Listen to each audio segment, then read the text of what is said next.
it is not the power that corrupts. It is the fear. For those who have the power, they fear of losing the power. For those, they do not have power. They fear of the power because they can persecute them. So this is the fear. Now, I found such kind of saying is also coming from the Bible as well. Coming from the 1 John chapter 4, verse 18, John said, love is without fear. Now, my point here is, when Jesus said, love your enemies, my concern here is not whether it is possible or not. I'm afraid that our concern is whether what Jesus has said is effective or not, is efficient or not, whether what Jesus has said is possible or not. We have a lot of fear saying that, well, it may not be possible, it may be too unrealistic, a lot of fear, But because of fear, we say, well, it is not good to put Jesus' teaching into practice because it's too far away from reality.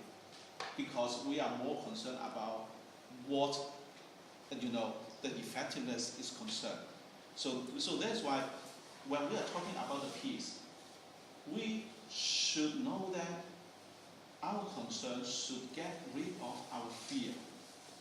Because of the fear, we are afraid that if we do this, whether, sometimes we may say in this way, if we really put Jesus' teaching into practice, whether it will help the peace or whether it will create further, tension or further suppression. We have a lot of fear. What we should do if we do something like this. But fear is something that we have to deal with. That is something related to the peace. Okay. And the second point here is, when Jesus said, love your enemies. Love your enemies is something related to patience. Unlike effectiveness, you can make some change within a day or a year or something like that. But love your enemy may not make any possible or obvious change in society. It may take ages, It may take 10 years, maybe a generation. Yeah, it may be. But because we are so concerned about the effectiveness, we would like to do something to run a program. We would like to see the result within a week, within a month. Like the programs here. After the program, we will have the questionnaire. We say how do you find it, whether it's good, whether it can help you. We would like to see the result within a week. We are totally impatient. But love your enemies means you have to be patient. It may not make any change, but you have to be patient. This is something so important in our life. This is something, a patience. If without patience, we can't make any peace possible because we are too anxious to see the result. Okay. And finally, what I would like to say here is, when Jesus said, love your enemies is always a kind of inclusiveness. Nowadays, we have totally misunderstood the idea of friendship. When we are talking about friendship, it more or less means we share the sameness. Only the people with the sameness and likeness, we come together to be friends. But this is not what friendship is all about. Friendship is about extending your welcome to the strangers, not bringing people, you know one another, you have the same attitude, you have the same taste, come together. This is not friendship. This is a kind of exclusive.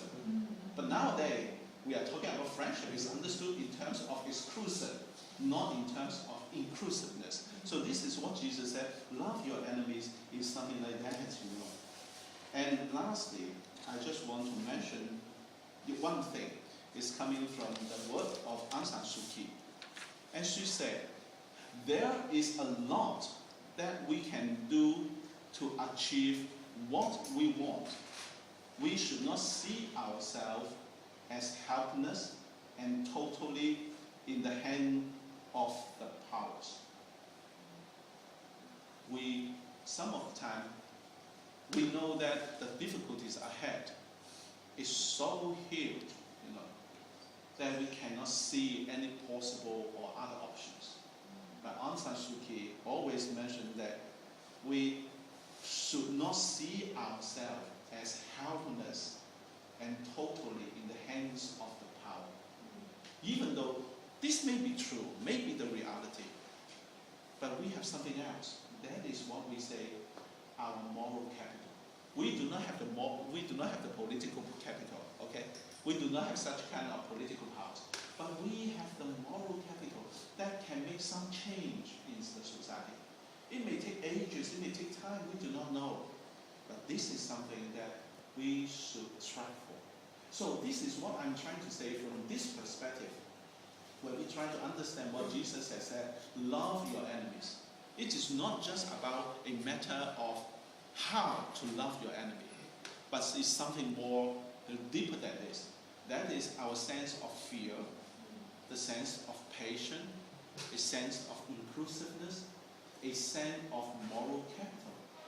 This is something helping us to understand our role when we are participating into the peace movement in different aspects in our lives.